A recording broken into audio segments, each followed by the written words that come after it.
ये जो tech companies हैं they are hiring engineers, attention engineers, और इसके पीछे कोई तो उनका मकसद है ना, डेफिनेटली, जैसे आपने कहा। वो अपने बच्चों को, अपनी यूथ को हॉर्स राइडिंग, आर्चरी वगैरह, स्विमिंग ऐसी स्पोर्ट्स में इन्वॉल्व करते हैं। वो हमारी यूथ पे, मुस्लिम यूथ पे ये सोशल मीडिया की एडिक्शन को इम्प्लीमेंट करते हैं। Children don't have patience. They take the easy way out. घर पे बैठो, दोस्तों को बुलाओ जी, ऑनलाइन आओ, गेम खेलते हैं, 3 घंटे खेला, आराम से उठ के चले गए। एल्गोरिथम भी जो होता है Yeah. ना, वो सीधा मतलब कि आजकल के जो यूथ है वो जिसमें इंटरेस्टेड है वो उस पे ही रिकमेंड करते हैं। जब लैब के अंदर रैट्स के साथ एक टेस्टिंग करते हैं ना, there's a term used as intermittent gratification. They have taken that experiment and placed it on our algorithms. क्यों? जब एक बंदा व्हाट्सएप मैसेज करे किसी ग्रुप में, उसके बाद वेट करे, इंतजार करे ब्लू टिक्स कब आएंगे, उसके बाद उसे खोल के देखे कि किस किस ने देख लिया। आप मुझे बताएं कि जब एक बंदा डेली ये कर रहा होगा उसे ओसीडी होगा। इतना ज़्यादा इसके ज़्यादा लेवल बढ़ गया है कि जब हम नमाज पढ़ रहे होते हैं तो उन्हें मोबाइल साथ रखते हैं, सलाम फेर के फ़ौरन देखते हैं, मैसेज देखते हैं। सो हंजला एंड सलमान, माशाल्लाह अभी आप हमारे साथ रास्ट पे थे, हमारा जो रिक्रिएशन एंड स्पिरिचुअल टूर होता है, you are part of that अल्हम्दुलिल्लाह। और मुझे तो पर्सनली बहुत मज़ा आया। नारान गए थे हम 5 डेज़ के लिए। But I will like to ask you guys कि आपका कैसा एक्सपीरियंस था? Was it a unique experience? And what about the activities that were conducted and spiritual activities, and what was the most fun part? जी अल्हम्दुलिल्लाह बहुत मज़ा आया। Got to meet a lot of new people और brotherhood factor definitely played out और बहुत मज़ा आया नए लोगों को मिलने का, दोस्तियाँ बनाने का और आगे पीछे doing everything together और एक दूसरे की कदर करना। What was the most fun part? Most fun part was definitely going in Sharan forest, hiking there, वहाँ पे सारे चश्मों में Yes, पानी yes. वगैरह पीना, साफ करना और अपना जीप का चेहरा। जो सफ़र था, जीप का सफ़र was pretty nice.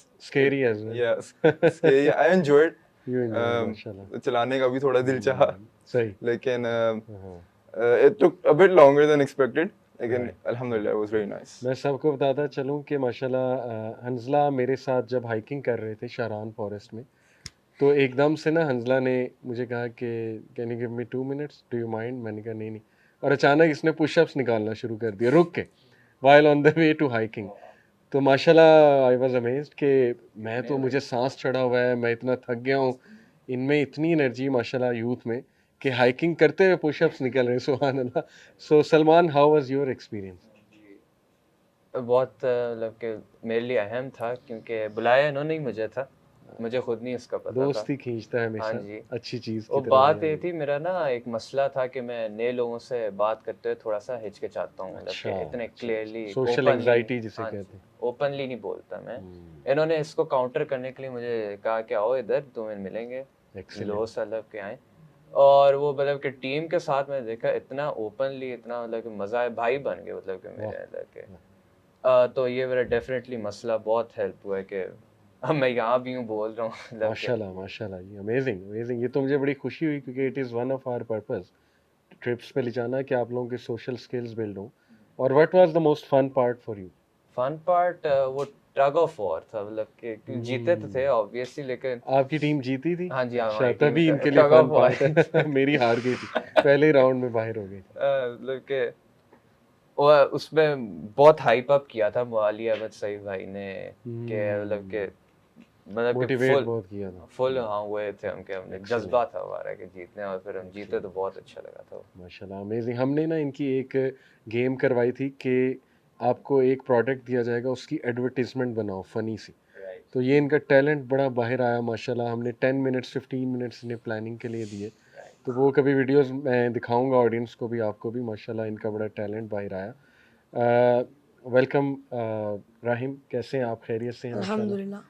राहिम, आजकल क्या चल रहा है? आप राष्ट्र पे जाना चाहते थे, लेकिन आई नो कि कुछ आपकी कमिटमेंट्स आ गई, या सीट्स जो है वो फुल हो गई थी, लेकिन इंशाल्लाह नेक्स्ट टाइम लुकिंग फॉरवर्ड। आपने इंटर्नशिप भी की यूथ क्लब की, अभी रिसेंट जो इंटर्नशिप माशाल्लाह हुई थी। तो इंटर्नशिप तो चलें, आपने एक एक्टिविटी की, और समर्स में आपने क्या किया? समर्स में मैं क्रिकेट को प्रेफर करता हूँ। अच्छा लेकिन जो नॉर्मल जो हमारे बॉयज़ होते हैं वो कहते हैं कि हम समर्स में भी मोबाइल पे लगे रहें, लेकिन जितना बेहतर है कि आप डिफरेंट एक्टिविटीज़ में, सोशल एक्टिविटीज़ और जो स्पोर्ट्स की एक्टिविटीज़ हैं उनमें इन्वॉल्व हो सकें तो बेहतर है। तो मैंने क्रिकेट एकेडमी ज्वाइन की। अच्छा वेरी नाइस। कहाँ कौन सी की? मैंने डिफेंस के अंदर एच ब्लॉक की hard ball. Hard ball. Wow. तो आप बैटिंग के बॉलिंग? मैं ऑलराउंडर हूँ, राइट के left, right handed? Left hand से बैटिंग करता हूँ, राइट हैंड से बॉलिंग करता हूँ। वाह, लेफ्ट हैंडेड तो बहुत ग्रेसफुल बैट्समैन होते हैं माशाल्लाह। Favourite shot? Favourite shot sixer. Very nice. Typical Pakistani माशाल्लाह माइंडसेट। मेरा भी यही था कि बस छक्का होना चाहिए। सो आज माशाल्लाह हमारे साथ रोहेल हैं। Rohail has been a student of KGS Karachi grammar, currently studying in LUMS माशाल्लाह। तो रोहेल आज का टॉपिक जैसे social media addiction. So when you were a student in KGS तो आपकी क्या एक्टिविटीज़ थी? आपको रियलाइजेशन थी उस एज में कि मुझे अपने आप को बिल्ड करना है फिज़िकली, मेंटली, स्पिरिचुअली, और डिड यू नो कि ये चीज़ें हार्मफुल हैं या ये शऊर आपको बाद में आया? Share your experience. Assalamu alaikum, Wow, Bismillahirrahmanirrahim. First of all, I just want to correct that before I was a student of KGS, I was student of youth club, student of Ishaq Bhai, Muhammad Ali Bhai, Mughira Bhai. These were my ustad during this time. जज़ाकल्लाह। Yeah, Jazakallah khair for that. जी KGS के अंदर ये था कि उधर माहौल एक बहुत excellence driven माहौल होता है। Okay. उसमें everyone is just extremely ambitious. If there's one thing I take from that school, it was having ambition in life. Right. Everyone is chasing something. It could be chasing school football team captain, chasing house captain, head boy, good universities. तो उस ज़माने के अंदर इस excellence driven माहौल के अंदर social media and ये इतना influential और इतना powerful हुआ नहीं था. I think that's 5 years ago. Recently, I would say ever since the Reels era started, that's when social media became extremely dangerous. True. It was always dangerous, but it just went on another level when Reels came into it. And that's like 2.5, 3 years recent. So उस time पे I would say कि we were excited about sports, we would watch sports, we were excited about debates. तो काफी healthy चीजें थी. Excellent. Unlike today, and I meet people from my school, and I'm quite worried and concerned because now your reels are so addicting. Okay, they're slowly losing their passion, losing their drive, and that's quite concerning. बहुत अच्छा point आपने रोहेल के ambition होना ज़िंदगी में बड़ा important है, और वन ऑफ द चैलेंजेस या आप कह लें one of the harms, biggest harms of this age, जो इंफॉर्मेशन ओवरलोड है, रील्स पे रील्स चल रही हैं, और इसमें एक टर्मिनोलॉजी होती है ब्रेन फॉग, यानी आपका ब्रेन जैम हो जाता है। तो जब हमारे ब्रेन जैम्ड हैं तो हमने क्या एम्बिशन रखनी, हमने क्या गोल रखना? तो ये बड़ा इंपॉर्टेंट पॉइंट है कि हैविंग एन एम्बिशन, बट ये चैलेंज्ड है। Hanzala, how important is sports for you? मैंने देखा माशाल्लाह आपने वो जो टग ऑफ वॉर का वो जो था रोप, उस पे आप वो क्या कर रहे थे वो आप एक्सप्लेन करें माशाल्लाह। स्किपिंग। यस। और आप जीते थे वो स्किपिंग कंपटीशन? कंपटीशन था ही नहीं, लेकिन वो मैं गिन रहा था। अच्छा। हम देख रहे थे, नोट कर रहे थे, आपने सबसे ज्यादा माशाल्लाह। अच्छा, I didn't know that, लेकिन right. ये तो मैंने ट्राई नहीं किया था। तो स्पोर्ट्स आपके लिए कितना इम्पोर्टेंट है और आप क्या स्पोर्ट्स करते हैं? So being young, तो social media considerably like around just say proper social media आया था, that was around COVID or a bit before COVID ना. Right. So before that I was basically hyperactive. हर रोज बाहर निकलना है, खेलना है, अगर फुटबॉल हो तो cricket, badminton, whatever. I basically tried every sport. तो ये एवेन्यूज कहाँ मिलती थी आपको? क्लब्स में? So पिछले घर में हमारे बैडमिंटन पूरा कोर्ट था। अच्छा। तो वो we used to play in that। चचा के साथ लग जाता था रात को। या फिर फुटबॉल आके वैसे भाई को शौक था, उसके साथ लगा रहा। फिर आगे पीछे हॉर्स राइडिंग भी की, and I tried a lot of sports, and I think they're great, very important actually. Excellent. क्योंकि एक इंसान को चाहिए होता है कि वो बाहर जाके अपनी एनर्जी लगाए किसी चीज पे, instead of just sitting at home. True. And wasting your life basically. सही। आपके इमोशनल फैक्टर को डेफिनेटली इफेक्ट करता है और फिजिकल को नहीं, तो डेफिनेटली इमोशनल। बास्केटबॉल करते हैं आप, क्योंकि आपकी हाइट माशाल्लाह है। बास्केटबॉल मैंने सॉरी कम खेली है। अच्छा, कम खेली है, बास्केटबॉल काफी लेट आई थी मेरे पास एंड इतना फिर शौक भी नहीं पड़ा। ओके ओके, तो currently football and cricket? Currently I am doing gym माशाल्लाह। फुटबॉल मोस्टली इंस्टीट्यूशन स्कूल्स वगैरह में अगर हो जाए तो उसमें लगा होता हूँ, अल्हम्दुलिल्लाह। वरना तो घर पे इतना नहीं वो होती। What about you? शुरू तो मेरा क्रिकेट से ही हुआ था कि मैं अपने दोस्तों का हमारा ग्रुप था, हम हर हफ्ते सैटरडे या संडे को जाते थे किसी पार्क या किसी जगह, कभी क्लब चले गए हैं, तो वहाँ पे हम मैचेस करते थे, आपस में टीम्स बना के मैचेस करते थे, ऐसा हमारा वीकली था। लेकिन फिर जब मैं स्कूल में थोड़ा सा मेरा बास्केटबॉल की तरफ अच्छा गया, मैंने इनके साथ ही खेली थी। राइट। हम दोनों कुछ खास नहीं थे, लेकिन हमने कोशिश की थी, मज़ा आता था खेलते हैं। एक्सीलेंट। और आजकल मैं आया हूँ टेबल टेनिस की तरफ, मैं अपने भाई के साथ खेलता हूँ, फास्ट पेस्ड, मज़ा आता है करते हैं। मेरी स्किल मैं देखा इंक्रीज ही हुई है, फोकस इंप्रूव होता है उससे। फोकस बिल्कुल, बॉल को ट्रेजेक्टरी सब कुछ समझ आती है। और आजकल मैंने आपको शो से पहले ही बताया था 60 kg बेंच प्रेस करने की कोशिश कर रहा हूँ। ये गोल है आपका माशाल्लाह। अभी 50 पे हूँ, कोशिश है, आगे जा रहा हूँ। माशाल्लाह, amazing amazing. Rohail, how important it is to जैसे इन्होंने बात की फोकस की, ऐसी स्पोर्ट्स जो फोकस डेवलप करें, वो टेबल टेनिस के अलावा आपके नज़दीक जो है वो? I think for focus and discipline, the best sport you can take is either golf or archery. Right. Now, golf people would argue sport नहीं है, बुड्ढों का एक वो होता है, ठीक है, तो मैं चले उसके लिए इतना सबर भी बड़ा आता है। हाँ, असली में मैंने जब golf स्टार्ट की थी ना, मैं कोविड में की थी, और मैं असली में just like you, I love sports, सारे sports ट्राई किए हैं और extensively खेले हैं, and of course जिसमें सबसे ज़्यादा exert करते हैं, जिससे adrenaline pump मिलता है, वही अच्छे लगते हैं। I loved volleyball, there was a new sport, spike ball, loved it. So golf was just suddenly, quiet, everything just became silent. Okay. तो उसके अंदर आपको फिर it's just you in this massive ground.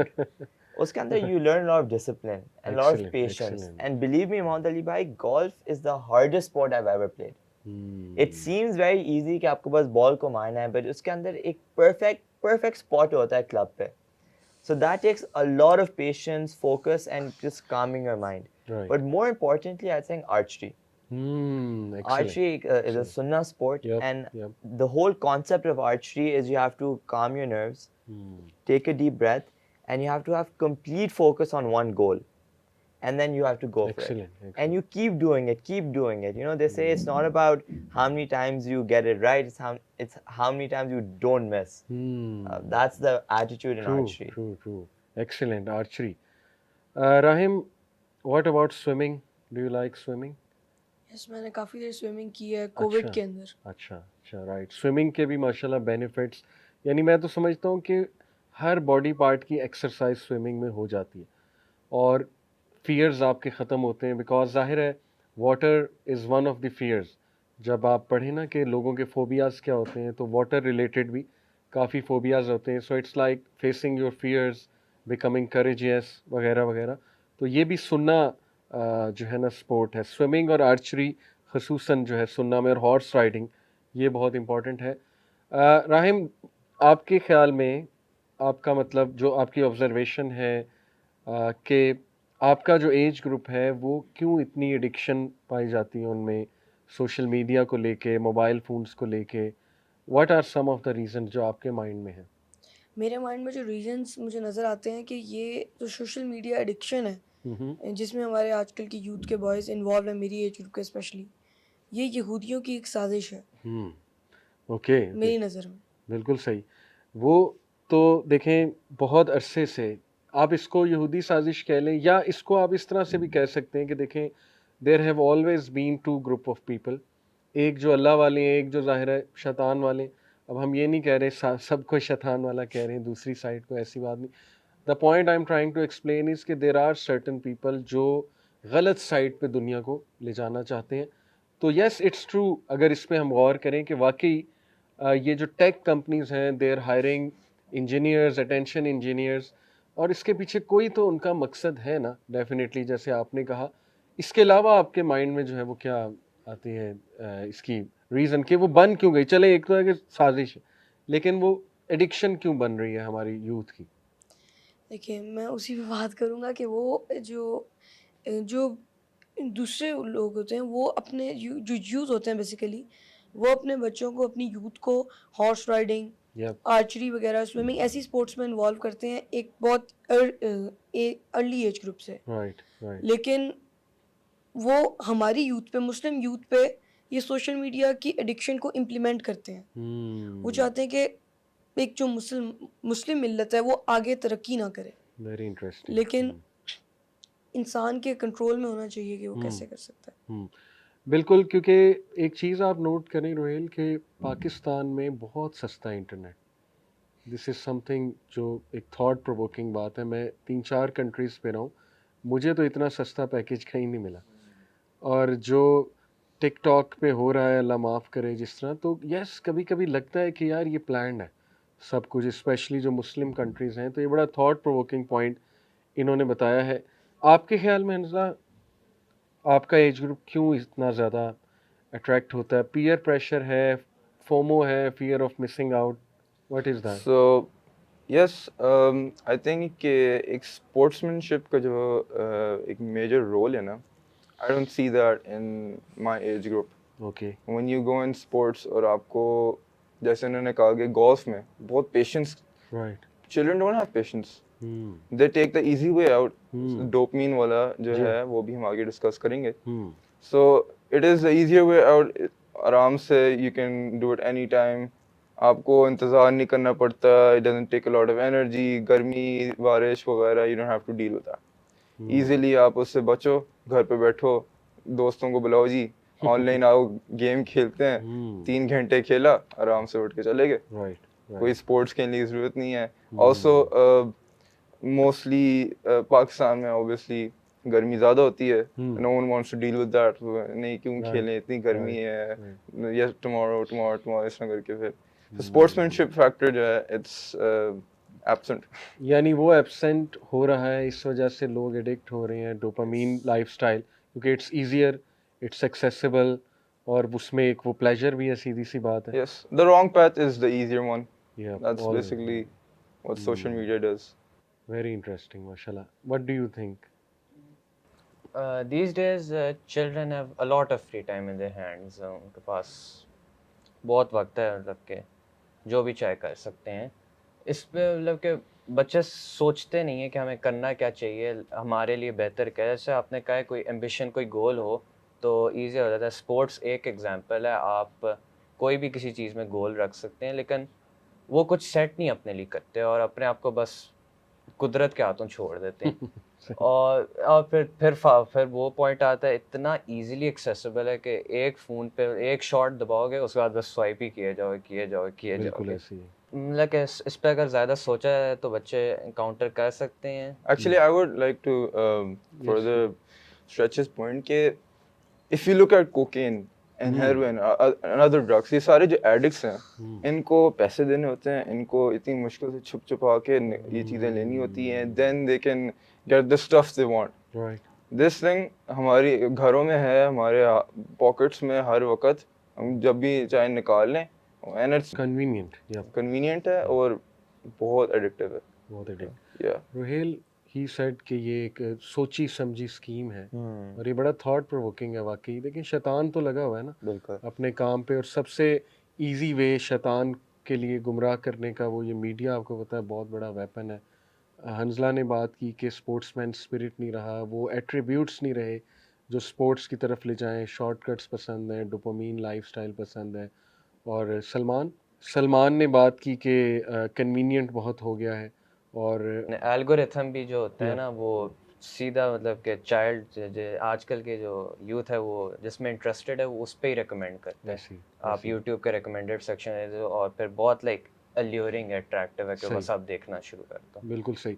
तो डू यू एग्री कि ये है, या इस आप समझते हैं कुछ और भी रीजंस इसकी? No, I think they're the youth, they're the most honest, and they cannot be wrong. इनको तो यही चैलेंजेस फेस हो रहे हैं। असली में जो आपने बात की ना शैतान की, हमें कभी को ये भी समझना चाहिए कि शैतान has more experience than all of us. He's been there from the start. He's seen the Industrial Revolution. He's seen the Renaissance. He's been through it all. So he's a very wise opponent. And we need to do our best to, defend ourselves from him. And our Deen gives us lots of solutions. लेकिन जो आप बात कर रहे थे ना social media की, जो ये बात कर रहे हैं, असली में जो I think you used a very interesting term, attention engineers. Is that what you said? Attention engineers. So I was studying the algorithms जो इनके होते हैं सोशल मीडिया के, और एक बहुत स्केरी इनका एल्गोरिदम बन गया है। जब लैब के अंदर रैट्स के साथ एक टेस्टिंग करते हैं ना, there's a term used as intermittent gratification. Intermittent gratification ये होती है कि वो हर एक्ट के बाद एक लैब रैट को एक रिवॉर्ड देते हैं, कैंडी देते हैं, एक ट्रीट देते हैं, और फिर उसको एक थोड़ी देर के लिए वापस वो एक्ट करवाते हैं। तो when the rat is doing the act, it's not enjoying it, but subconsciously it knows that there's a candy at the end of it. And they have taken that experiment and placed it on our algorithms. क्यों? हमारे social media पे notice करेंगे आपको हर video अच्छी नहीं लगेगी, ठीक है? आपको let's say my algorithm will be 4 cricket videos and then the 5th Muhammad Ali Bhai podcast, So the 5th one I like, right? And these 4 I'm not enjoying, but I'm watching them because subconsciously मुझे पता है कि आने वाली है, और इसमें मैं scroll करता जा रहा हूँ, and then finally Muhammad Ali Bhai shows up. Then again I have to face some boring videos, and then so इसमें क्या होता है, because I'm not constantly getting my reward, मैं जल्दी बोर नहीं होता। और वही जो मेरे 10 मिनट of happiness थे, it's now extended to 1 hour on social media, 2 hours on social media. So it's a very engineered and scary design. Absolutely. मैं आपके सामने कुछ ना ऐसी चीज़ों के नाम लेता हूँ जो इस एडिक्शन के कॉन्सिक्वेंसेस हैं, वो टर्मिनोलॉजीज हैं कुछ, लेट मी नो आप में से किसको पता है। फैंटम वाइब्रेशन सिंड्रोम, आपको पता क्या होता है? फैंटम वाइब्रेशन बेसिकली एक घबराहट होती है कि अगर आपका मोबाइल साइलेंट पे भी पड़ा है और आप बैठे हुए हो और आप पढ़ रहे हो, आपको आवाज आएगी उसकी वाइब्रेशन की, और आप रुक नहीं सकोगे। आप रियल में वाइब्रेट नहीं कर रहे हैं, लेकिन आपको लगेगा कि वाइब्रेट कर रहा है। आप बार बार चेक करोगे, और अगर वाइब्रेट करे भी तो आप मेंटली फोर्स हो जाओगे कि उसको चेक करो। ये आप बेसिकली एक उसमें चले जाते हो कि आप आपका कंट्रोल खत्म हो जाता है अपना। बिल्कुल। आप देखें कि शरीयत ने कितना, आप मकासिद शरिया कभी पढ़े ना हम, उसमें स्कॉलर्स बताते हैं कि शरीयत एक चीज़ को डिस्करेज कब करती है और क्यों करती है। उसमें वन ऑफ दी मकसद पर्पज़ इज़ कि जो चीज़ मेंटली आपको हार्म करती है, जैसे शराब मेंटल हार्म है, उसका एडिक्शन का मेंटल हार्म, आप देखें कि ये चीज़ लोगों को रातों को सोने नहीं देती। यानी हर वक्त ये जेब में मोबाइल हो ना, गाड़ी चला रहे हैं, एकदम हाथ जाता है, ऐसे लगता है कि जी वाइब्रेट कर रहा है मेरा फ़ोन, राइट? या आप सोने लगे, करवट ली है, एकदम वो लगता है जैसे ना वाइब्रेशन हुई है आपको, और फिर वो आप चेक करते हैं उठ के। तो this is a disorder actually. बल्कि इस वक्त डिबेट चल रही है अमेरिका में सेनेटर्स के दरमियान के 2 एडिक्शंस, एक ये जो स्मार्टफोन एडिक्शन है, इससे रिलेटेड डिसऑर्डर्स, और पॉर्न एडिक्शन, इनको DSM-5 में इंक्लूड किया जाए। DSM-5 is the manual of psychological disorders. तो वो हम पढ़ते हैं, एबनॉर्मल साइकोलॉजी एक कोर्स है, उसमें जो साइकोलॉजिस्ट है ना, जब भी उन्होंने कोई बीमारी, जहनी बीमारी डायग्नोस करनी होती है तो DSM से मदद लेते हैं, जो मैनुअल है बेसिकली, डायग्नोस्टिक मैनुअल है। तो इस पे डिबेट हो रही कि इसको भी रखा जाए, इस चीज़ को। ओके, नोमोफोबिया सुना आपने कभी? आपने रोहिल? नोमोफोबिया जो है, it is also well recognised disorder. Nomophobia है कि आप फ़ोन के बगैर रह ही नहीं सकते, यानी it has to be part of you. आपने लेटना है तो फ़ोन को यहाँ रखना है, ठीक है, यहाँ से नीचे ना जाए, ओके। आपने बैठना है तो यहाँ होना चाहिए। आपने ड्राइव करना है तो हाथ में होना चाहिए, ठीक है, एक हाथ से यूँ देख रहे हैं, एक हाथ से गाड़ी चल रही। ये जो extreme obsession, and this leads to OCD। देखें ना, आप मुझे बताएं OCD कितना कॉमन हो रहा है, ऑब्सेसिव कंपल्सिव डिसऑर्डर, आपके एज ग्रुप में, अल्लाह माफ़ करे।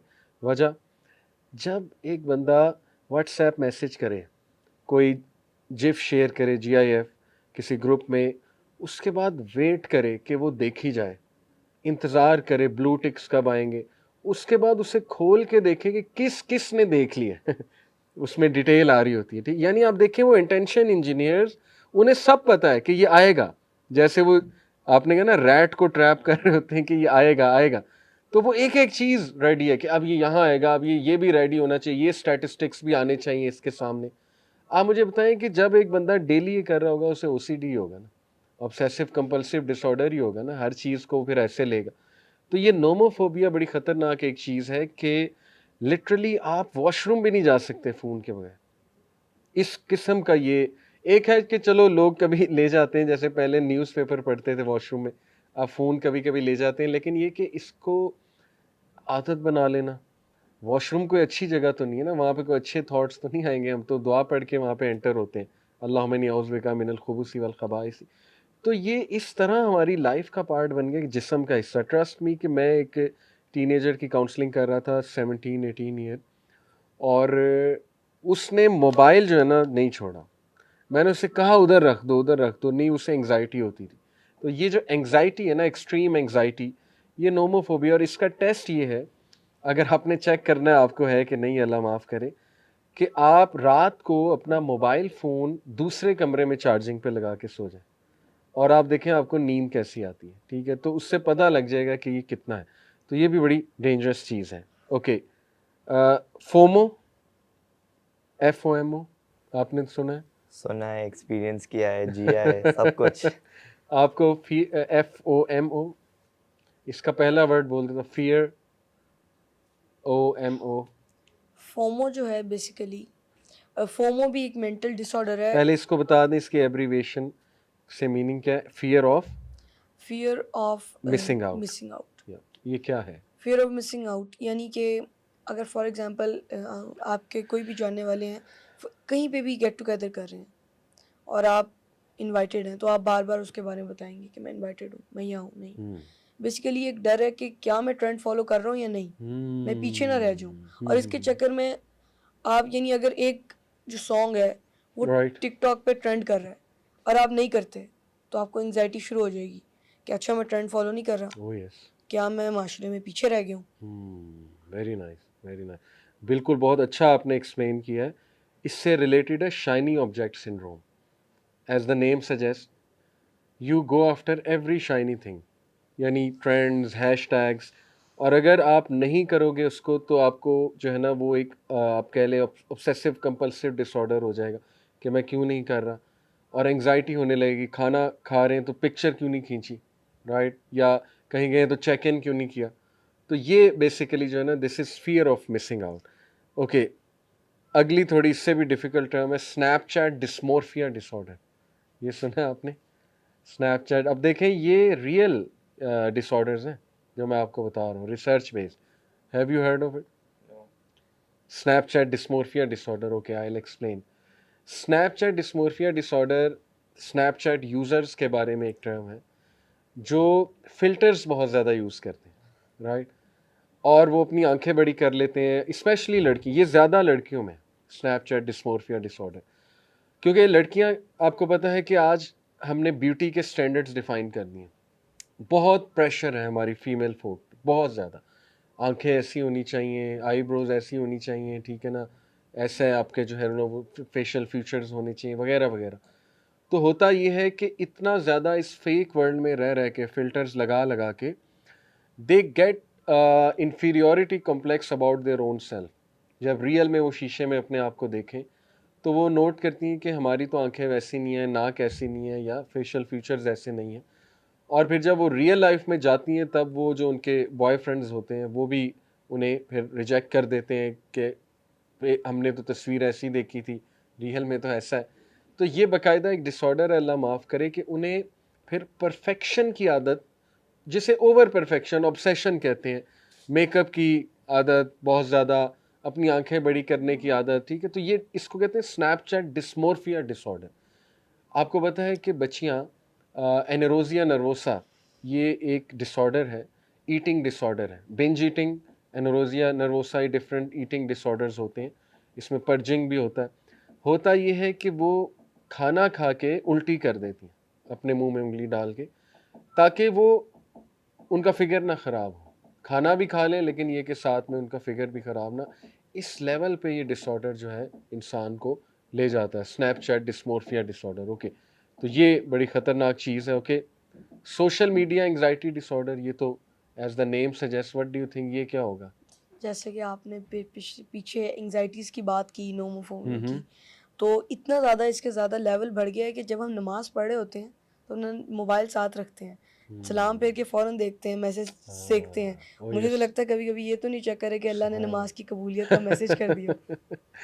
वाह बिल्कुल सही कहा, ये तो सबकी आदत है, He's on सलाम point. फेरते ही। नहीं सुभान अल्लाह, पोस्ट नमाज जो जिक्र होता है इतनी बार होता है कि वो अल्लाह वापस करने पड़ते हैं, क्योंकि आप फोन पे स्टार्ट हो जाते हैं और फिर वो आप यस, भूल जाते हो कि आप कहाँ तक पहुंचे थे। अल्लाह अकबर, अल्लाह अकबर। डिसअपॉइंटिंग। Very important point. मैं आपको एक इसकी इम्पोर्टेंट जो है ना वो इसका आपको रीज़न बताता हूँ इस डिसऑर्डर की, सोशल कंपैरिजन। अब आपको कुछ समझ आई इस डिसऑर्डर की कि ये एंग्जाइटी किस चीज़ का आउटकम है?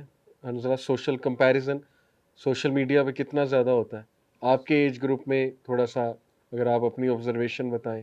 सो डेफिनेटली जब आप एक अपने फ्रेंड्स ग्रुप में जाते हो तो वो पूछते हैं कि आपने क्यों नहीं ऐसे किया हुआ, आपने क्यों पोस्ट नहीं करते, स्टोरीज वगैरह क्यों नहीं Right, लगाते। right. So you feel like catching up with them, और आप Yeah. एक कांस्टेंट जो होता है ना टैंट्रम लगा होता है कि ये भी Yes. करना है, फिर you have to do this, you have to do this, try this, follow the trends and everything, because algorithm भी ऑब्वियसली इसको सपोर्ट करेगा, then you get more fame और लाइक्स, और वो फिर अगेन डोपामिन वगैरह।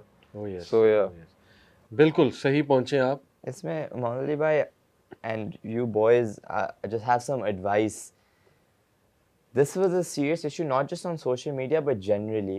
मैं अपने स्कूल के टाइम की एक बात बताता हूँ। हमारे स्कूल के टाइम में एक बच्चा था जो हर किसी से भी पूछे ना, अगर तुम्हें एक बंदे की ज़िंदगी चाहिए होती है किसकी, तो उस बंदे का नाम लेते हैं।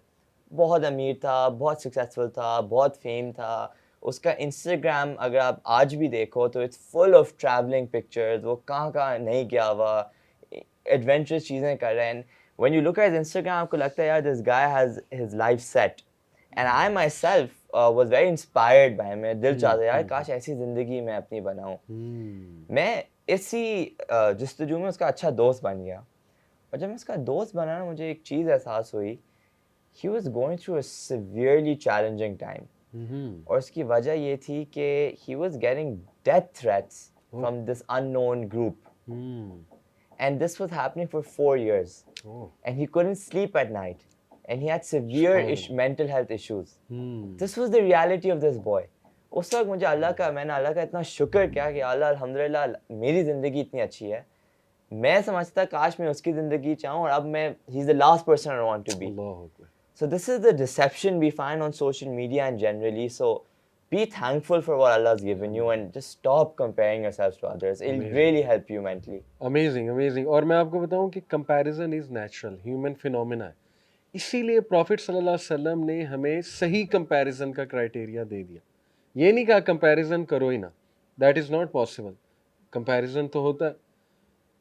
प्रॉफिट सल्लल्लाहु अलैहि वसल्लम ने कहा कि अगर करना ही है तो दुनियावी मामलात में अपने से नीचे को, और दीनी मामलात में अपने से ऊपर को। राइट, हमारा उल्टा हिसाब है। दुनिया में हम देखते हैं कि मुझसे ज़्यादा सक्सेसफुल कौन है, और बस उससे कंपैरिजन चल रहा है। और वो कंपैरिजन भी कोई इंटेलिजेंट कंपैरिजन नहीं है। एक तो होता है ना कि चलो इंटेलिजेंट कंपैरिजन है कि यार मैंने एक आइडियल बना लिया किसी स्पोर्ट्स में और उसको चलो करने की कोशिश कर रहा हूँ, and I can do that. एक होता है कि ऐसा अनरियलिस्टिक कंपैरिजन कि ना आप वो कर सकते हैं, ना आपके पास वो रिसोर्सेज हैं, और फिर आप अपने ऊपर भी प्रेशर डालो, वाना भी बनो, जो आप हैं वो आप ना शो करो, और ऐसी हरकतें करो जो आपको जेब नहीं देती हैं। राइट, अपनी ऑथेंटिसिटी, जेन्युइनिटी आप लूज़ करो, झूठ बोलो कि मैं भी ये करता हूँ जबकि रियल में आप नहीं करते। तो ये सारी कंपैरिजन्स डिप्रेशन का बाइस है। एक स्टडी है वोजल, ये एक साइकोलॉजिस्ट है, इसकी टीम ने पूरी रिसर्च कंडक्ट की Facebook use and self esteem का को रिलेशन। इसको को रिलेशनल स्टडीज़ कहते हैं। ठीक है, साइकोलॉजी में दो चीज़ों को आप रिलेट करके देखते हैं, right? Directly proportional या inversely proportional. I hope you understand. He found out कि heavy Facebook users, their self-esteem is poor. अपने बारे में, ठीक है, कि मैं क्या हूँ. और ऐसे फेसबुक यूजर्स जो डाउनवर्ड कंपैरिजन करते हैं, जिनके दोस्त ऐसे जो डाउनवर्ड हैं उनसे socially, they are more happier और उनकी सेल्फ एस्टीम भी अच्छी है. तो देखो ये तो साइंटिफिकली प्रूवन है कि जब हम गलत कंपैरिजन्स करते हैं हम अपने आप को भी ट्रबल में डालते हैं और अपने माँ बाप को भी. टू बी ऑनेस्ट आपने देखा है हंजला के किस तरह बच्चे प्रेशर डालते हैं अपने पेरेंट्स पे. मुझसे बहुत फुलिश मिस्टेक्स हुई when I was a teen. हर एक से होती हैं, वी ऑल मेक मिस्टेक्स. मुझे बड़ा अफसोस होता है कि मैंने अक्सर अपने पेरेंट्स को बड़ा ट्रबल में डाला गलत गलत चीज़ें डिमांड करके, जो पता नहीं किस तरह उन्होंने दी होंगी, यानी क्या क्या सेक्रीफाइस करके उन्होंने जो है ना वो दी होंगी. तो आई थिंक कि यूथ शुड लर्न कि हमारी मिस्टेक से लर्न कर लें यूथ इंशाल्लाह. ओके, नेक्स्ट जो है information overload.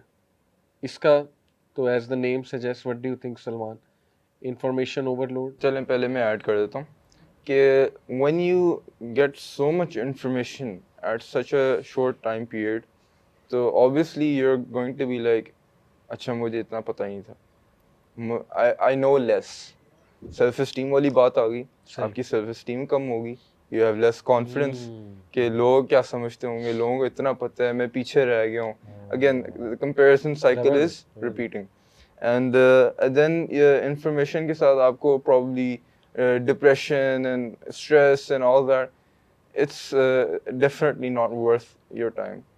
And it's better कि आप कोई एक्टिविटी कर लो, something engaging that will actually benefit you rather than harm you. Absolutely, absolutely.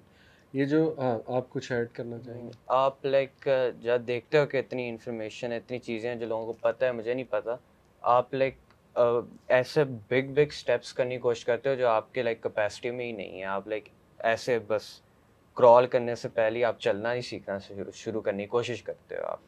और आप बेहतर होता है कि बेबी स्टेप से शुरू करो, लेकिन जब ये इंफॉर्मेशन ओवरलोड होता है आप कोशिश करते हो अपनी तरफ से कि मैं कुछ जो मैं नहीं भी कर सकता करने की कोशिश करूं. Absolutely. What are some of the harms of this information overload?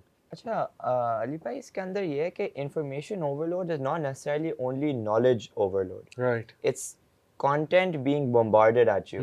तो अगर हम अपना रिविजिट करें, जब हम एमलेसली स्क्रॉल कर रहे होते हैं, हम क्या देख रहे होते हैं? हमें देखेगा कि पेपर बनाने का तरीका, फिर हमें देखेगा कि वो सोप कट रहा है, फिर हमें देखेगा कि एक बॉल घूम रही है, फिर हमें देखेगा कि मिस्टर बीस्ट कोई वो डूड परफेक्ट कोई बास्केटबॉल कर रहा है. It's so much information, and it's all love information. Absolutely. Vain, useless information. Honestly, do this practice. At the end of how you're scrolling, just ask yourself this question: what did I watch? What did I learn भी? What did I learn is you can't even answer that. सही. Question is what did I watch? And Sheikh, you won't be able to answer because हमारे दिमाग को याद ही नहीं रहता मैंने exactly क्या देखा, because there was such an information overload. तो आपने basically 40 मिनट, आधा घंटा, 20 मिनट ज़ाया कर दिया. आपको याद तक नहीं है कि आपने 20 मिनट पहले देखा क्या. So it's just wasted time. There is this research across 333 million people. अच्छा. It was done in 2021, and they asked the average time spent on social media, which was 2 hours. Okay. अब एक Pakistani boy का और भी ज़्यादा है, ये 2 hours average था. शेख, इसको आप अगर अपनी ज़िंदगी के साथ डालें ना, that's 5.2 years. Allah Akbar. 5.2 years of not remembering what you did. If your average age is 60, तो इसमें से 5.2 Yes. ईयर जो है वो बन जाते. ओह सुभान अल्लाह, सुभान अल्लाह. मैं आपको कुछ बताता हूँ हार्म्स मेरे सामने लिखे हुए. Number 1, information overload leads to cognitive overload. Cognitive overload का मतलब ब्रेन फॉग ही है. आपका ब्रेन जैम हो जाता है, आप हर वक्त ख्यालों में गुम होते हो, डे ड्रीमिंग कर रहे होते हो, राइट, और आपसे बात कुछ और हो रही होती है, आपको समझ कुछ और हो रही होती है, वगैरह वगैरह. Decision making becomes a real challenge, क्योंकि ज़ाहिर है आपका प्री फ्रंटल कोर्टेक्स जो ब्रेन का सामने वाला हिस्सा है, जो बिल्कुल ये सामने है, that is responsible for analytical ability और डिसीजन मेकिंग. रिसर्च है कि जब आपके डोपामीन सेंटर्स डाइल्यूट होते हैं, बम्बार्ड हो के, तो लिटरली आपके प्री फ्रंटल कोर्टेक्स को ताला लग जाता है, और उसके ताला लगने का ये मतलब है कि you won't be able to realise the consequences of something. क्योंकि जो ये सकत है ना, इंसान को अल्लाह ने एक नेचुरल एबिलिटी दी है कि वो कॉन्सिक्वेंसेस को देख लेता है और उसके बाद उससे दूर हो जाता है, लेकिन ये चीज़ उसको ब्लॉक कर देती है। दैट्स वाई आपने देखा ना कि टीन एज में we end up committing mistakes, जो बाद में हमें पता लगता है कि यार ये तो बहुत फुलिश हरकतें थी। वजह ये कि प्री फ्रंटल कोर्टेक्स या तो ब्लॉक है या डेवलप ही नहीं हुआ सही से। ये इसका देखें कितना बड़ा हार्म है। Will power reservoir gets depleted. Will power reservoir जो नेसेसरी है, सेल्फ कंट्रोल, जैसे अंजला आपने बात की, आज की यूथ में पेशेंस, ये चीज़ें, सेल्फ कंट्रोल, विल पावर, मतलब देयर वाज एन एज, मैं पढ़ता हूँ हिस्ट्री में, जब 14 साल का बच्चा जो है वो कहता था कि मैंने जो है ना वो जिहाद पे जाना है। अभी जो है वो 14 साल का बच्चा इस पे रो रहा है कि मेरी जो है ना गर्लफ्रेंड मुझे छोड़ गई, यानी छोटी छोटी बातों पे, और वो इतने सेंसिटिव हो चुके हैं कि थोड़ी सी कोई पोस्ट देख के रोने लग गए, ठीक है, थिंग्स लाइक दैट। तो ये कुछ तो हुआ है throughout history, will power deplete हुई है इस वजह से। फिर इंफॉर्मेशन ओवरडोज में trigger anxiety, and overload of information makes it harder to focus. Keeping these in mind, आपके साथ कभी ऐसा हुआ है आप तीनों के साथ? Yes. ब्रेन फॉग होता है? Yeah. कब होता है? जब ज़्यादा आप टाइम स्पेंड करते हैं? Yes. Definitely. It's the short form content that affects your mind. कि आप बार बार एक और चीज़ देख रहे हो, फिर उधर कंफ्यूज हो जाता है बंदा। एंड देन यूर लाइक, आपका दिमाग थक जाता है ना, brain has been overloaded, overheat हो जाता है। देन यूर लाइक अब मैं क्या करूँ? Then फिर usually what I do is go for a nice walk or something. Oh, nice. Cool down, eat something. Right. लेकिन स्कूल के दिनों में ना it's definitely a challenge कि आप क्लासरूम के दौरान all of a sudden you remember, oh वो क्या था? फिर आपको मुश्किल होती है फोकस करने में। आप काउंटर इसे कैसे करते हो सलमान? मैं खुद इतना अपने आप को कंट्रोल रखने की कोशिश करता हूँ, मतलब कि ज़्यादा, मतलब कि टाइम लिमिट रखूँ अपना, कि मैं ज़्यादा देर तक ना, कि इससे एक्सीड ना करूँ। क्योंकि हुआ एक बार हुआ, आधा सो रहा था, मुझे लग रहा था अम्मा ने कहा था उधर जाने को, मैं एक तरफ जा रहा था, कुछ ऐसा एक बार हुआ था। सही है। तो मैं कोशिश करता हूँ कि इसको कम ही रखूँ, और अगर कुछ ज़्यादा हो जाए तो मतलब कि ऑब्वियसली अम्मा अब्बा हैं छितर लगाने के लिए। वेरी नाइस, ये सबसे प्रैक्टिकल सोल्यूशन है। माशाल्लाह अम्मा इज़ देयर, स्पेशली माएँ बड़ा ख्याल करती हैं इस बात का। तो ऑब्वियसली मैं समझता हूँ रोहेल की एक ऐसी स्टेज आती है कि वी नीड हेल्प, और आज की यूथ लिटरली मैं उन्हें कहता हूँ कि तुम ना इनका शुक्रिया करोगे अपने पेरेंट्स का, जो तुमसे छीन लेते हैं, ठीक है, बैन लगा देते हैं कभी, या रिस्ट्रिक्शंस लगा देते हैं। कभी कभी मैं इतना ज़्यादा मोबाइल यूज़ करता हूँ, देखिए मेरा काम है ऑब्वियसली ग्रुप्स पे, व्हाट्सएप ग्रुप्स पे, फिर सोशल मीडिया हैंडलिंग है, तो मैं भी कोशिश करता हूँ, मैं भी आपको अपने बताता हूँ कि मैं क्या करता हूँ, और रोहेल से भी पूछूंगा, आपसे भी। लेकिन कभी कभी मैं इतना तंग आया होता हूँ इन चीज़ों से कि लिटरली मेरा दिल कर रहा होता है कि काश मैं बच्चा होता और मेरे ऊपर मेरे पेरेंट्स अभी तक यही होल्ड रखते। आप पेरेंट्स इसलिए नहीं रखते, जाहिर है दे से कि मैच्योर हो गया, बड़ा हो गया, जाहिर है, लेकिन लिटरली मेरा दिल करता है कि यार कोई मुझ पे भी रिस्ट्रिक्शंस लगाए इस चीज़ के हवाले से। आप जो है Rahim, how do you counter this practically? इसके ऊपर अगर हम बात करें तो इसमें लैक विल पावर से ज़्यादा हमारा लैक ऑफ ग्रूमिंग या आपके अर्ली एज पे आपको किस तरह ट्रीट किया जाता है उस पे होता है। यानी देखिए, एक सोल्यूशन हो सकता था कि होता ही ना, जैसे कि पहले जब बच्चे रोआ करते थे सही, तो उनके हाथ में तीर कमान या फिर उनको एक्टिविटीज़ में इन्वॉल्व किया जाता था, तो बड़े होकर जिहाद करते थे। सही, तो खालिद बिन वलीद जैसे शेर पैदा होते थे। सही। अब आजकल जब बच्चे रोते हैं तो उनके हाथ में पहले ही मोबाइल पकड़ा दिए जाते हैं कि जो game Khelo, as a pacifier, poem सुनो, तुम सही हो जाओगे। तो फिर आप उस तरह की होप्स तो उनसे एक्सपेक्ट नहीं कर सकते। तो उसका ये सोल्यूशन होता है कि एक तो आपके आईफोन की जो ऑप्शंस होती हैं उसमें आप डिफरेंट ऑप्शन होती हैं, उसमें पॉजिटिव भी होती है कि टाइम लिमिट का होता है, बिल्कुल होता है। आप किसी और से पासवर्ड रखवा लें अगर अपनी टाइम लिमिट का, और आप कहेंगे मैं 2 घंटे मोबाइल यूज़ करना, उसके बाद आपको पासवर्ड ना पता हो किसी भी कंडीशन में, 2 घंटे बाद ही वो खुले, या फिर आप अपने आप को स्पोर्ट्स एक्टिविटीज़ में इतना इन्वॉल्व कर लो, इतना एग्जैजरेट हो जाओ कि आप उसमें आपके अंदर उतनी एनर्जी ख़त्म हो जाए कि आप इसमें कर सको। तो वेरी नाइस, वेरी प्रैक्टिकल हो माशाल्लाह। आप करते हैं? मैं डिफरेंट टेक्निक्स होती हैं, तौर तरीके होते हैं। आपकी एक बात थी, मुझे उस पर एक चीज़ कमेंट करनी थी। आप पेरेंट्स की बात कर रहे थे, पेरेंट्स का जो इसमें रोल होता है, इसमें हमें एक चीज़ अंडरस्टैंड करनी है, वो ये है कि हम फितरा पे पैदा होते हैं और आहिस्ता आहिस्ता as technology is growing, as the artificial world is increasing, हम फितरा से दूर होते जा रहे हैं। और इस पॉइंट पे क्या होता है कि आप जितना फितरा से दूर होते हैं उतने ही नेगेटिव कॉन्सिक्वेंसेस होते हैं, there is no doubt about that. फितरा को थोड़ा एक्सप्लेन भी कर दे, कुछ लोगों को नहीं पता। innate disposition, आप जिस चीज पे पैदा होता है, our core, what humans were designed for। जैसे हया वो फितरत में है, बिल्कुल, शर्म फितरत में, हया फितरत में है, your reflexes are fitra, but at the same time consuming organic food, that's part of your fitra, because humans at the start would eat, sleeping at night was fitra, waking up early in the morning was all fitra। तो इसके अंदर ये है कि our parents are closer to fitra than we are, because the world we are in now is bombarded with technology। Just yesterday मैं ChatGPT use कर रहा था और मैंने एक इतना कॉम्प्लेक्स ऐसे लिखवाया है और मुझे हो रहा था कि सुभान अल्लाह, ये क्रिएटिविटी जो एक ज़माने में होती थी अब मैं नहीं यूज़ कर रहा, ChatGPT आ गया। तो understand that your parents are the last, or your grandparents, gateway to that lifestyle of fitra, that lifestyle of being at the nature, at the original level। So always keep that in mind, that maybe वो शायद थोड़े backward लगे, शायद वो थोड़े पुराने ज़माने के लगे, लेकिन वो हमारे एक ही खिड़की रह गए हैं to that lifestyle of fitra which was good for our health। तो जितना आप उनकी बातों को सुनेंगे, उनकी लाइफस्टाइल पे एटलीस्ट रिस्पेक्ट करेंगे और थोड़ा बहुत इम्प्लीमेंट करने की कोशिश करेंगे, automatically you feel your health will improve, Amazing। your mental health will improve, because you're slowly going back to that innate life, that innate disposition what a human should live their lives on।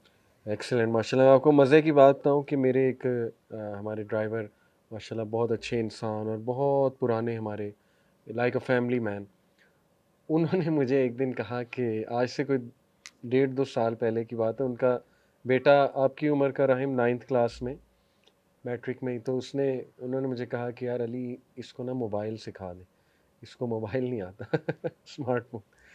मैंने हाथ जोड़े, मैंने कहा खुदा के लिए ये तो अच्छी बात है, आप मुझे क्या कह रहे हैं कि मैं इसको सिखा दूं, बाद में आपने मुझे ही कोसना है कि ये क्या सिखा दिया तुमने इसे। तो माशाल्लाह ये देखिए ना कि वो नेचर के इतना करीब, certain people are so near nature कि उन्हें यूज़ ही नहीं करना। मैं हैरान रह गया, 9th क्लास का बच्चा, उसको यूज़ ही नहीं करना आता। लेकिन फिर मैंने दिल में सोचा कितना लकी है। आप अभी रास्त पे गए होंगे, उस पे कितनी एकदम से एक क्लैरिटी ऑफ थॉट मिली होगी, एक पीस मिला होगा, ब्रेन फॉग से बच जाते हैं ना, ब्रेन फॉग खत्म हो जाती है। मैंने जाते ही इनके मोबाइल छीन लिए, जबरदस्त, अमेजिंग। नमाज पे ऐलान किया तो ये सब शौक में आ गए, लेकिन बाद में माशाल्लाह खुश भी हुए कि चलो अच्छा है, हम इंजॉय कर रहे हैं इस चीज़ को। अच्छा, मैं आपको एक टिप बताता हूँ जिस पे मैं अमल करता हूँ अल्हम्दुलिल्लाह, and it's very useful, very practical. एक चीज़ होती है जो साइकोलॉजिस्ट रिकमेंड करते हैं, उसको DGP कहते हैं, डेफर्ड ग्रेटिफाइड पैटर्न। ग्रेटिफिकेशन समझते हैं ना आप, कि एक अपनी ख्वाहिश को पूरा करना, हम सबको ग्रेटिफिकेशन होती है, और इंस्टेंट ग्रेटिफिकेशन अटेंशन इंजीनियर्स का काम है। हमारा काम होना चाहिए डेफर्ड ग्रेटिफाइड पैटर्न। ये क्या होता है कि आप इंटरप्शंस लाते हैं अपनी डोपामीन रूटीन में, अपनी ग्रेटिफिकेशन में इंटरप्शंस लाते हैं, और ये हाईली रिकमेंडेड है। इस पे ट्रेनिंग्स होती हैं बाकायदा कि how to bring interruptions into your dope routine. आप देखें नेचुरली, रोहेल आपने बात की फितरा की, नेचुरली अल्लाह ने हमें अपनी इबादत के लिए पैदा किया और 5 वक्त इंटरप्शंस आ रही, सुभान अल्लाह। नींद भी डोप है, आ जाके नींद में इंटरप्शन आ रही है, ठीक है, फजर पे उठना, आपको सिखाया जा रहा है इंटरप्शन लाओ अपने मज़े में। उसके बाद क्या काम आप करोगे, कितना इंजॉय कर लोगे, ज़ोहर की इंटरप्शन आ गई, ज़ोहर से असर 3-4 घंटे, वो फिर इंटरप्शन आ गई। यानी एक मुसलमान तो पूरा दिन एंटरटेनमेंट कर ही नहीं सकता। ये तो वही करेगा ना जो नमाजें भी छोड़ रहा है, जिसके लिए ना कोई अल्लाह रसूल की इम्पोर्टेंस है, मतलब टोटली लाइफ को केयरलेसली लेना, ना कोई तहारत का ख्याल करना, ना कोई रिस्पॉन्सिबिलिटीज़, ना नमाज का कोई ख्याल। जो बंदा नमाज पढ़ रहा है इंटरप्शंस तो वो नेचुरली अपनी रूटीन में ला रहा है। एक तो ये कि देखो नमाज वो इंटरप्शन लाएगी, आपको सब्र सिखाएगी, आप वज़ू करने उठेंगे, आप चल के मस्जिद जाएंगे, माशाल्लाह वो वॉक इटसेल्फ पूरी नमाज। अल्लाह के नबी से सुनने ना, जब आप वज़ू करते हैं, वज़ू करके मस्जिद तक जाते हैं, you are in the state of worship, आपको वर्शिप का जो है वो सवाब मिल रहा होता है। मैं क्या करता हूँ डीजीपी के लिए कि मैं जब भी बाहर जाता हूँ कोई सौदा लेने घर का, क्योंकि देखें हम जो मर्जी बन जाए दुनिया के सामने आ जाके हम दही लाते हैं घर वालों के लिए। आई एम श्योर आप लोग भी जो है वो दही लेने आपको भेजा जाता होगा, बट एनीवे, तो मैं जब भी कुछ लेने जाऊँ बाहर से तो मैं मोबाइल घर रख के जाता हूँ, और इसमें मुझे बड़ा ना एक वो मी टाइम भी मिल जाता है, और मेरी वो ग्रेटिफिकेशन का जो पैटर्न बना हुआ है वो डेफर होता है, वो टूटता है। इसी तरह मैं वॉक करने जाऊं तो कोशिश करता हूं ना ले जाऊं, हाँ ले जाऊं तो ये कि पॉडकास्ट सुनना वो भी मैं कोशिश करता हूं ना हो, क्योंकि that is also the me time. इसी तरह जिम आप करने जा रहे हैं तो कोशिश करें कि ना ले जाएं मोबाइल, आप देखें तो सही ना आपको क्या होता है, एंग्जाइटी होती है क्या, लेकिन ट्रस्ट मी कि आपका जो एक पैटर्न है ना वो डेफर होगा इंशाल्लाह। तो ये बड़ा इंपॉर्टेंट है, और बल्कि अपने पेरेंट्स को आप कह सकते हैं जी कि मुझसे ले लिया करें जब मैं कहीं बाहर जा रहा हूँ इस तरह, तो ये आपकी हैबिट डेवलप करेगा इंटरप्शंस लाना, उस डोप रूटीन को काउंटर कैसे जो है ना वो आपने करना है। अदरवाइज वही बात है, आप स्लिप होते जाएंगे। और एक और मैं आपको इसका हार्म बताऊं कि बोर्डोम, ये बहुत बड़ा मसला है आज की यूथ का, जो मैं आप सब से भी पूछना चाहूँगा कि देखो youth want entertainment and they want things to be done in a flash, they want newer and newer information। इस पर पूरी एक रिसर्च है, very interesting research Rohel, American एक यूनिवर्सिटी, मुझे उसका नाम भूल गया, खैर रिसर्च क्या है, रिसर्च ये है कि उन्होंने दो ग्रुप्स, एक टीनेजर्स का ग्रुप और एक एल्डरली पीपल का ग्रुप 55 प्लस, दोनों ग्रुप्स को गेम्स खिलाई, और बड़ी अच्छी गेम्स खिलाई, बड़ी अच्छे ग्राफिक्स वाली गेम्स खिलाई। उसके बाद दोनों से पूछा कि हाउ वाज द एक्सपीरियंस। जो एल्डरली ग्रुप था they were all thankful and grateful कि वाओ मज़ा आ गया, मतलब ग्राफिक्स ये वो। जो यंग ग्रुप था they were all about complaining, ये क्या गेम है, ये क्या है, इससे भी अच्छी आ गई हैं, ठीक है, मतलब वो उनका इस लेवल पे डोप वो पहुंचा हुआ था कि उनके लिए इट वाज नथिंग। तो उन्होंने ये कंक्लूड किया कि असल में जब हमारे डोप सेंटर्स बढ़ जाते हैं, उनकी वैल्यू बढ़ जाती है, उनका एक साइज होता है।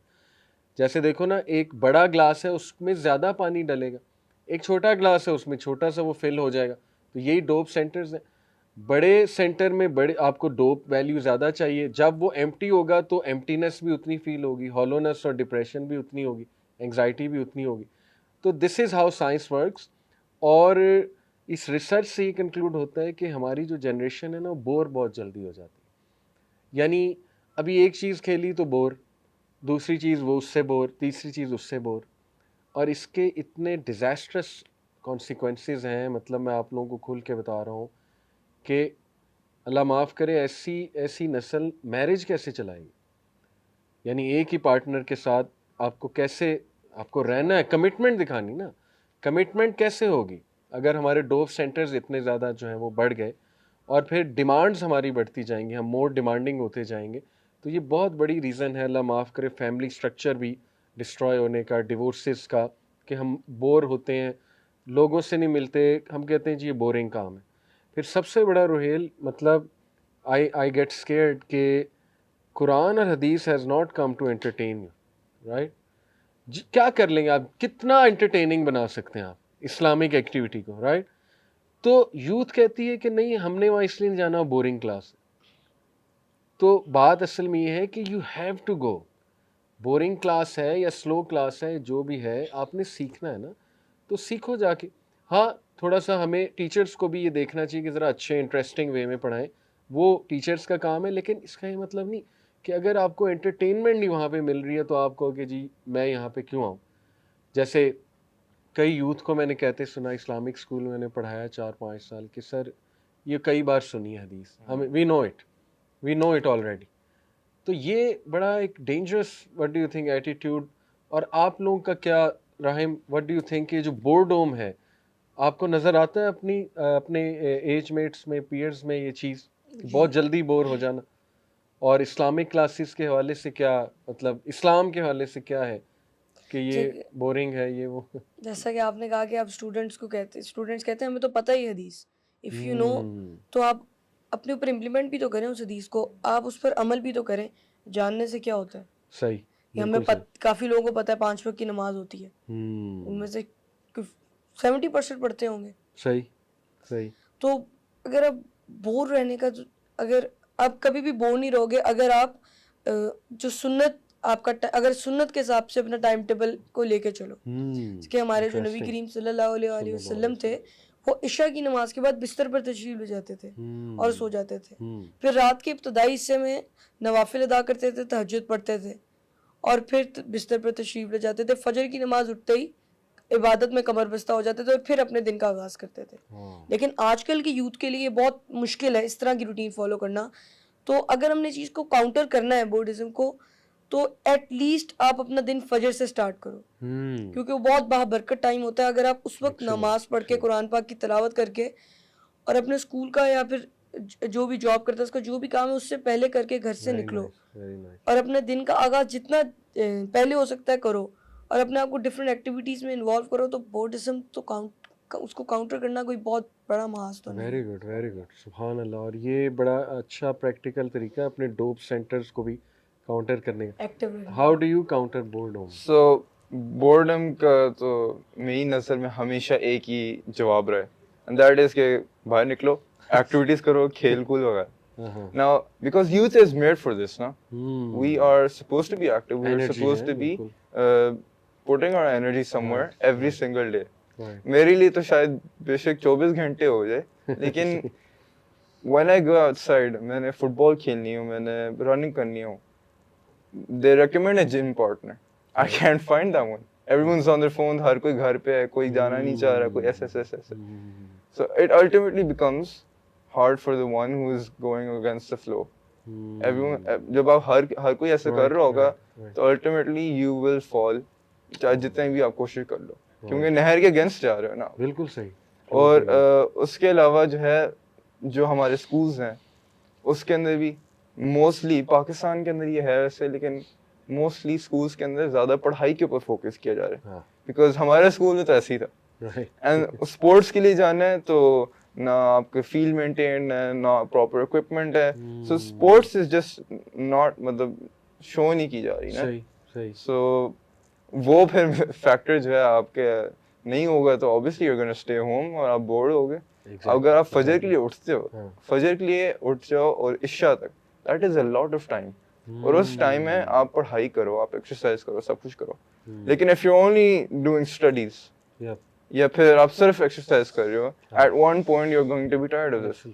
तो एक कॉम्बिनेशन होना चाहिए चीज़ों का, वैरायटी होनी चाहिए, क्योंकि स्टडीज से आपका दिमाग थक जाएगा, फिजिकल एक्सरसाइज से आपकी बॉडी थक जाएगी। You need equal balance in that, so that is very important, और वो मेंटेन करना तो अनफॉर्चुनेटली बहुत मुश्किल हो गया आजकल के माशरे में। Very nice. Book reading helps?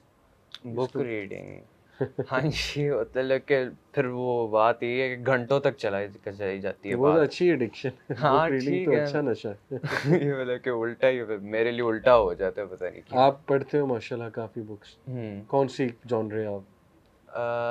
Genre sci-fi पढ़ी है, मतलब लेकिन मैं अभी उनकी बात पे बात करना चाहता हूँ। उन्होंने बात अच्छी की है कि वैरायटी लाएं अपने लाइफ में। तो इसको ये करने के लिए, एक्चुअली इम्प्लीमेंट करने के लिए, आप एक टाइम टेबल अपना बना लो ना, एक प्लान कर लो कि मुझे दिन में करना क्या है। सही है। आपको मतलब कि हर वक्त एक्सपेक्टेशन होती है कि आपने अब क्या करना है और मतलब कि कुछ बड़ा करना है। तो अगर आप एक टाइम टेबल बनाओगे, अपने आप को प्लान रखोगे, तो आपका डोप सेंटर्स का ज़रा वॉल्यूम भी कम रहेगा कि आपको पता है कि अब मुझे इस वक्त ये करना है, इस वक्त जिम पे जाना है, इस वक्त मुझे कोई भी फ्रेंड्स साथ हैंग आउट करना है, कुछ भी करना है, तो आपको पता होएगा, आप पहले से तैयार होगे। And I would like to add कि डिस्ट्रैक्शंस जो है ना, they preventing them is much easier when you have goals. आपको पता है मैंने वो करना है, I don't have time for this, अभी उसी वक्त साइड पे कर देते हो। सो गोल्स इज, और आपके daily goals long term and short term, तो वो काफ़ी मदद कर देते हैं यार। रोहिल, जो छोटे बच्चे ये तो चले, इनके एज ग्रुप में गोल्स बनाए जा सकते हैं, जो मतलब आप कह लें 6 ईयर ऑनवर्ड, वो भी एडिक्शन काफ़ी है, फिर अम्मी अबू बड़ा गुस्से होते हैं, वो क्या करें? गोल्स उनके लिए बनाना तो बड़ा मुश्किल है, उनको पेरेंट्स बना के दें। उनके लिए goal setting is difficult for sure, because they're in a young age, they don't know what to do. Boredom की जो बात हुई थी ना, for this younger age group, I have a slightly, मेरा ना थोड़ा अलग perspective है। मुझे लगता है boredom इनके लिए बहुत अच्छी चीज़ है। एक जो 6 to 15 की जो एज है, राइट, इसके अंदर if I recall my childhood days, मेरे पास क्योंकि सोशल मीडिया नहीं था, मूवीज़ नहीं अलाउड थी, I had nothing to do. Right, अब ठीक है, मैं वेट कर रहा हूँ, लेकिन मैं 5 बजे जब सूरज थोड़ा ठंडा होता है, कितना वेट कर सकता हूँ? मैं 4, 5, 6 घंटे सुबह के क्या करूँ? तो उस मोमेंट में मुझे अच्छी तरह याद है, मैं अपने गार्डन में निकल जाता था, मक्खियाँ पकड़ रहा था, मकोड़ों के कासल बना रहा था, सैंड कासल बना रहा था। लेकिन ये वक्त क्योंकि मेरे पास कुछ नहीं था करने को, it gave me a lot of clarity of thought from a younger. It helped me, put information in the right boxes. And it helps you mature really fast when you have time to yourself at a younger age. And then additionally, because of that free time, आप ख्याली पुलाव तो हम सभी बनाते हैं ना, लेकिन वो फिर ऐसा marinated पुलाव बनता था कि आप इतना टाइम था सोचने को, तो then you automatically start having big visions, big goals, your creativity increases. True. So boredom in a younger age, idle thought, of course there's also a saying that the empty mind is a devil's workshop. That's definitely there. आप ताउज़ वाउज़ पढ़ के थोड़े आप bore हुए, your creativity really enhances. Right. So I would definitely say कि इन बच्चों को all the time active रखना ना, कि बस swimming कराना, horse riding कराना, फिर cricket खेलना, फिर कोई sometimes let the kids get bored. Right. I would believe very that. nice, very interesting perspective, different perspective. अब quickly, मैं बस time भी चुके, बस ख़त्म होने वाला है। I will like to tell you guys, और आप भी इसमें ऐड ज़रूर करें, some of the practical tips के अब किया क्या जाए। देखिए, टोटली मोबाइल छीन लेना और ये कि टोटली कह देना कि बस क्विट सोशल मीडिया, ये तो शायद पॉसिबल ना हो। Although this is the ideal situation, गोरे तो कर रहे हैं, कुछ ने मोबाइल अपना फेंक दिया, सीधी सी बात। लेकिन चले हम बात कर लेते हैं कि अगर आपने सोशल मीडिया करना ही है यूज़, एक तो टाइम लिमिट रखें, जैसे आपने मेरे ख्याल आपने मेंशन किया था कि टाइम लिमिट मैं रखता हूँ। दूसरा, first thing you should do is go on a social media cleanup. What is meant by social media cleanup? Open your Facebook, Insta, जो भी आप follow कर रहे हैं, check the pages you are following and the kind of people who are your friends. आप ऐसे pages को unfollow कर दें जो अनप्रोडक्टिव हैं, जो आपको सोशल कंपैरिजन बहुत करा रहे हैं, प्रोडक्टिव पेजेस को ले आएँ। जैसे हंजला, मैंने आपको रिसेंटली अपनी इंस्टाग्राम पेजेस रेफ़र किए, जो 24-25 पेजेस मैं फॉलो कर रहा हूँ। उसमें साइंस पेजेस थे, एस्ट्रोनॉमी, उसमें क्वांटम फिज़िक्स, उसमें nature, travelling pages, wisdom quotes, business tips, things like that, Islamic quotes, motivational quotes, माशाल्लाह। तो ये कि मेरी फीड पे तो ही अच्छी इन्फॉर्मेशन रही होती है। यूट्यूब पे I like debates, I like to follow those people जो डिबेट्स कर रहे होते हैं, फेमिनिज़म, दोनों साइड्स को सुनना, राइट। तो मेरी फीड पे जो रील्स चल रही होती हैं वो 30-30 सेकेंड की वो क्लिप्स डिबेट्स के, या वो जो दावा आयरा कर रहा है वो लंदन पार्क में, वो आर्गूमेंट्स आ रहे हैं मेरे सामने। तो ये माशाल्लाह के इसका एक फ़ायदा भी है। देखो, एल्गोरिदम इंजीनियर्स का ना एक फ़ायदा भी है, वो ये है कि जो आप देखना चाहते हो वो आ जाता है। तो ये इसको हमें यूज़ करना चाहिए अपने बेनिफिट के लिए, कि ठीक है मैं ये देखना चाहता हूँ तो लाओ। और जो नेगेटिव चीज़ें उनको आप नॉट इंटरेस्टेड, एक वो ऑप्शन होती है, वो दबा दें, वो नहीं आएगा, ट्रस्ट मी, वो फिर फिल्थ आपके सामने आएगी नहीं। तो एक तो ये कि सोशल मीडिया क्लीन अप बहुत ज़रूरी है, और find out these pages, nature pages, science pages, travelling pages, wisdom quotes वगैरह वगैरह। ओके, दूसरी जो चीज़ है समझने की, कि देखें, अंडरस्टैंड कि social media is not a safe platform.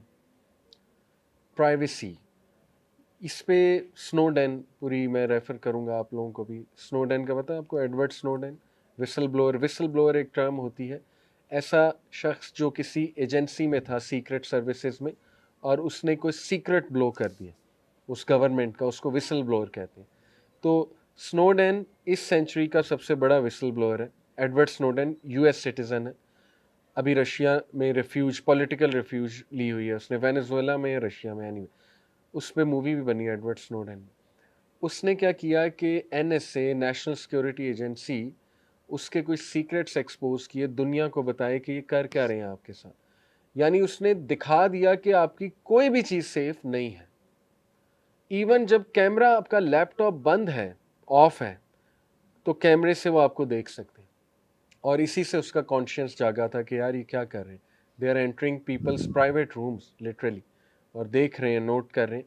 तो देखें, स्पेशली गर्ल्स को मैं कहूँगा प्लीज़ बी वेरी केयरफुल अपनी पिक्चर शेयर करते हुए, और ये कि अपने आप को एक्सपोज करते हुए, फिर अपनी इंफॉर्मेशन कि मैं यहाँ हूँ, मैं यहाँ, क्या ज़रूरत है? आप कहीं गए हुए तो किसी को क्या कि मैं इधर पहुँचा हूँ, कोई कुछ नहीं अप्रिशिएट करेगा। ज़्यादातर लोग मे बी हसद करेंगे, ठीक है, हसद इज़ रियल, या वो कंपैरिजन करने लग जाएंगे, तो उसका आउटकम क्या है? तो प्रिवेसी का बहुत जो है वो ख्याल रखना चाहिए। तीसरा, स्क्रीन टाइम कितना होना चाहिए? Healthy screen time is 2 hours, anything above that is non healthy, unhealthy. Screen time से मुराद है कि स्क्रीन्स के साथ आप कितना अटैच्ड हैं, राइट? अब कुछ लोग आर्ग्यू कर सकते हैं हमारी जॉब ही ऐसी है, या कोविड के टाइम पे बच्चे आर्ग्यू करते थे ना कि हमने तो पढ़ना ही यहाँ, तो 2 घंटे में तो नहीं पढ़ाई होगी। तो वो हमें भी पता है कि वो असल में क्या होता था, वो एक बहाना था, असल में क्या होता था ये हमें भी पता है। तो healthy screen time is 2 hours. उसके बाद आप किसी को कहें जी कि मुझसे छीन लें ये चीज़ आप, और फाइंड आउट एक्टिविटीज़। हंजला ने इतनी अच्छी बताई, आपने तीनों ने माशाल्लाह, तो अमेजिंग एक्टिविटीज़, इसमें क्यों ना हम जो है वो इन्वॉल्व हो। चौथी टिप मेरी है कि देखो, अगर आपने सोशल मीडिया यूज़ करना ही है तो teach and model kindness online. आप इमिटेट करो काइंडनेस को, और आपके थ्रू एक वेव ऑफ काइंडनेस, जैसे देखें जो कमेंट्स हैं वो पढ़ते हैं लोग, आपने देखा है ना कमेंट्स क्या होते हैं? किट लग रही होती है, किसी की फिल्थी मजाक हो रहा होता है, राइट? हर बंदा फिर उस कंपटीशन में हिस्सा ले रहा होता है कि मैं भी कोई फिल्थ, कोई जोक, कोई जीआईएफ शेयर कर दूं। उसको ब्रेक करो, कोई ऐसी बात करके, यानी काइंड बात कोई करके, किसी का मजाक उड़ रहा है तो पॉजिटिव कमेंट कह के। यकीन करें, ये आपकी जो यंगर जनरेशन है वो आपको इमिटेट करेंगे। यू हैव टू डिफाइन, आप लोगों ने डिफाइन करना है कि यंगर जनरेशन के लिए आप क्या वर्ल्ड बना रहे हैं। अगर तो वो मीम्स और गालियों का सिर्फ एक वो है कल्चर, तो फिर वो वही करेंगे। लेकिन अगर आपकी तरफ से कोई पॉजिटिव वर्क आ रहा है, ठीक है, आप इंस्पिरेशनल एक फिगर उनके लिए बनेंगे, आपकी तरफ से एक काइंड कमेंट आ रहा है किसी के लिए, आप किसी को डिफेंड कर रहे हैं मे बी, ठीक है, तो ये एक बड़ा ज़बरदस्त, मैं समझता हूँ, ऑनलाइन मैनर्स हमें दिखाने की जो है ना वो बहुत ज़रूरत है। फिर know the educational apps. Muslim pro is one app, check it out. उनका अपना नेटफ्लिक्स टाइप एक पूरा वो प्लेटफॉर्म है, कैल बॉक्स के नाम से, QAL बॉक्स के नाम से। उस पर different documentaries, Islamic movies, TV series हैं, चेक इट आउट। उसकी सब्सक्रिप्शन होती है, मुस्लिम प्रो ऐप का नाम है। इस तरह और बहुत एजुकेशनल ऐप्स हैं। नेशनल जियो नेट, जियो की ऐप है, वो बहुत अच्छी है, तो एक्सप्लोर है कि वो प्रोडक्टिविटी और अच्छी ऐप्स जो हैं वो क्या है। देखें, ऑडियो बुक्स की ऐप आ गई है, यानी ऑडियो बुक्स की समरी होती है ऑडियो में, 2-3 मिनट्स में आपको पता लग जाता है बुक में क्या है। तो अच्छी बात है, एक आपके इंफॉर्मेशन उसमें ऐड हो रहा है। और अपने जो प्रोडक्टिव ऐप्स हैं उसको होम पेज पे रखें, और जो नॉन प्रोडक्टिव है उनको निकाल दें होम से, ताकि वो क्लिक इन आओ। कोशिश करें कि फेसबुक को ज़्यादातर लॉग आउट रखें, मैं ये करता हूँ प्रैक्टिस। इससे क्या होता है कि मेरा पाथवे बन रहा है, मेरे ब्रेन को मैसेज आ रहा है कि फेसबुक एक्सेसिबल नहीं है इतना, ठीक है। आप 2-3 बार रीलॉग करेंगे, उसके बाद आप कहेंगे यार छोड़ो, बस ठीक है, लॉग आउट ही अच्छा है। तो वो आदत डालें अपनी, लॉग आउट रहें एप्लीकेशन से, अनप्लग करें अपने आप को, ऑफ कर दिया करें वाईफाई का बटन 1 घंटे के लिए, राइट? डोपामीन फास्टिंग किया करें, 3G 4G ऑफ कर दिया, और बस रिलैक्स हो के, जैसे रोहेल ने कहा कि boredom is a good thing sometime, कि ठीक है, आप सोचें मेरी ज़िंदगी कहाँ जा रही है, think about it, plan out the day, वगैरह वगैरह।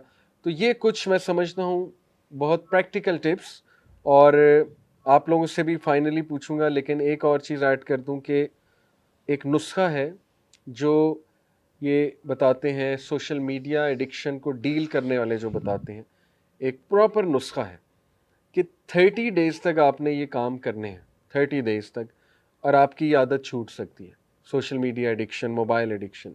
Number 1, turn off your phone before going to bed. Daily करना है for 30 days consciously, okay, skip नहीं करना है। आपका वो टूटेगा, ग्रेटिफिकेशन टूटेगी इससे, ठीक है, और आप देखेंगे आपको नींद अच्छी आ रही है, आपको ख्वाब अच्छे आ रहे हैं, ख्यालात अच्छे आ रहे हैं, राइट।